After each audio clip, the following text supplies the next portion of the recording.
Man, I wish I had got different colored bags. I didn't realize it till now. It's not very photogenic, so hopefully you guys find this video. But I'm going to do a little caliber comparison here today. We're going to shoot these bags of flour. Now, this may seem like a crazy idea, but actually, there's a guy that used to watch my channel for quite a while, since pretty close to the beginning. And he told me and recommended, he said back in the day, he used to shoot bags of flour. Of course, they were a lot cheaper back then. But then with a large caliber, they would make a pretty big, kind of pop explosion. Flour, white dust goes everywhere. So I'm not sure how hard these pistols are going to hit it, but we're going to do that anyways. And then I'll also be doing centerfire rifle and shotgun slugs later on, but we're going to start out with the pistols here. So we're going to hit it with 22 long rifle, 380, 9mm, 40, and 45. You may be asking yourself, why no 10 millimeter? That's the most common question I get. Well, guys, if I had the resources, had the funds, had the money, I would do 25, 32, 357 SIG, 5.7 by 28, 10 mil. So if I had them, they would be in this video, but unfortunately I do not. I'm also working on my revolver collection. That way we can have those comparisons for you guys as well. 38 Special, 45 Colt, 357 Mag, 44, and etc. The faster you can help me grow this channel, leave a comment down below, hit the like button, subscribe, share the video with friends. The faster I grow, the quicker I can get those calibers in these comparisons for you guys. Also, common question, or complaint rather, that I get, why'd you use full size for all those and a little tiny micro 380? Well, that's the only 380 I have, so believe me, I want a bigger 380. I mean, it's on the wish list, but I'm working on getting there. Just have patience. But to be completely honest, I mean, in 380, that's what most people were carrying anyways. Of course, I do have full size on the 40 and 45. So normally I bring out a G2 for the 9mm. It's like a 3.1 or 2 inch barrel. I recently acquired the Stoeger though, so that's a full size. So for 9mm, we finally have full size to match the 40 and 45. I'll put a link in the description if you want to check out the review video on this. I actually really like this pistol, especially for the price. Normal retail is like $299, but I got this for $169 brand new, thanks in part to a sale and also a rebate by Stoeger. But good luck finding them for that price anymore, but they're still $299 at most places. But to combat the fact that the 380 is the only gun that's not a full size, I'm using plus P ammunition out of that today to kind of make up for the size difference there. So this is the ammo I'm going to use here. If I had matching ammunition for all the calibers, I would use that, but I do not have that. But another thing I get is I typically have 180s for 40 and 230s for 45, which those are the heavier weights, and then I'll use a lighter bullet for the 9. People complain about that. So I did have this SIG V-Crown in 9mm, but it wasn't heavy like these two, so I got to use this then. So we'll go heavy on the 9mm as well, 147 grain. These are all hollow points. And then I'm going to use this buffalo bore, if that focus, for the 380. Like I said, I'm going to use plus P only in the 380 to help make up for the fact of that short barrel, so it'll get it to match closer, with these longer barrel full-size pistols there. We're giving the 380 a little extra power while we're using standard loads with the rest. And then for the 22, I'm going to use the Stinger because generally that's the most highly requested round there. So that's our lineup. Let's get started.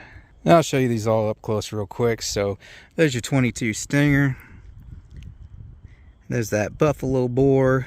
I got a gel test on these in most powerful 380 ammunition you can buy. There's not currently a playlist. Well, I think I'll have a playlist up by the time I'm done with this, guys. So I've had a 9mm gel test playlist up for a while because I test mostly 9mm. I mean, I've done several 40, I've done several 45, I've done several 380, I've done a bunch of 22. But by the time you guys are watching this, I'll have playlists up for each caliber and ballistics gel test.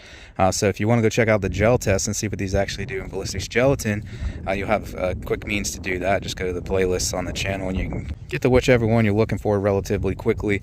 I have gel tested all these, even the 22. So, but anyways, there is your 9mm there. Come on, focus for me. 40, 45. Oh, by the way, guys, I have review videos on all these pistols. I'll put links up in the description if you want to go check out the review videos on those. I will warn you, the review video on this one, a lot of swear words. I don't do that anymore on this channel, but just be warned, if you go check out the review on this, you're going to hear a lot of potty mouth. All right, got the GoPro down there for some closer shots, slow motion and whatnot. I'll get some slow-mo from back here too. I'm just going to go up there and shoot relatively close. I'm missing the front sight from my 45. For any of you guys have been following along and you've seen me mention that for several videos, I did finally get the sight from Ruger. That was my fault, not theirs. I just kept forgetting to call them. I actually got it really, really quick. Their customer service was awesome. So I do have the new front sight. I just can't get it out. I need to get a vise so I can get that thing punched out. I have tried without a vise and I just can't get it. So I do have it, so you can quit jumping me about that. But it's still not installed because I haven't not been able to get the old one out yet. But anyways, that's why I'm going to go relatively close. Make sure I get a good hit with that 45, and so we'll do the same distance with the rest of the pistols as well. In order, we'll be firing from smallest to largest caliber, so 22 long rifle first, 380, 9mm, 40, and then 45.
Well, that was rather uneventful.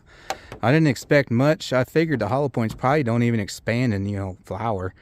So it's pretty much just like shooting them like FMJs, and that's what it looked like. But I used hollow points just in case they would open up, but it didn't appear that any of them did. So yeah, definitely go check out the caliber comparison playlist for these much funner targets that do blow up when you hit them, and you can see a lot better difference, I guess. I'm going to blow these up, though, with something else before the video's over, just to end on a high note there. 12 gauge shotgun slug is going to hit that a lot harder, obviously, and so would a centerfire rifles. So, but I did, pop bottles, watermelons, cantaloupes, previous videos I did, and it was much more entertaining. So again, go check out that caliber comparison playlist to catch all those. But I'll show you what they did here, which wasn't much. I think the 45 one falling over, it was just dumb luck. I was like, ooh, the 45 did more. Well, probably because it's a bigger caliber. Even though both 9 and 40 standard ball rounds have more energy. Most people don't know that. But I think it was just a fluke that it fell over because it doesn't look much different. There's the 22 entry. There's the 380 entry. There's the 9mm entry. 40, I pulled a little off to the right. And there's your 45 entry. And then on the exits, 22, 380. How'd that 380 do that much? 9mm, 40, 45. You can see it's not split as much in the back. So like I said, it was just a fluke that it tipped over. That 380, man, that buffalo bore must be doing something. Maybe it's the only one out of all these that actually tried to expand in this, because it's got the biggest tear in it. I'm going to set these up, though. We're going to finish these off with some birdshot from a 12 gauge. When I do the shotgun video, I'm going to use slugs, but like I said, I want to end on something a little more entertaining than that. So a little bonus footage here. We'll just blow them up with the 12 gauge 7.5 shot. I'll hit them close range, so they should blow up pretty good.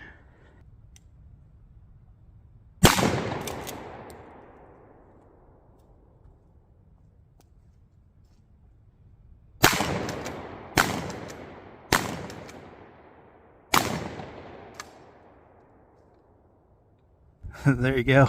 Just wait till we hit those with slugs. It snowed. So I actually forgot to record the rest of the video at this point. The landowner had walked up and we ended up talking for about a half hour or so. And I completely forgot to finish the video, so I'll just do voiceover for the rest of it here. But this is pretty much just the conclusion here. I just want to remind you, links in the description for all the review videos on the pistols if you want to see a review video on any of these guns. Don't forget about the gel test playlist if you want to see any of the gel tests. Also the playlist for the caliber comparison videos like this. I'll have that up by now. And also, like I said, I'll have a shotgun and centerfire rifle version of this coming up soon, so that'll be a lot more entertaining. Links in the description for any of the products you see me use in the video, but I want to thank you guys for watching, and I hope to catch you on the next one.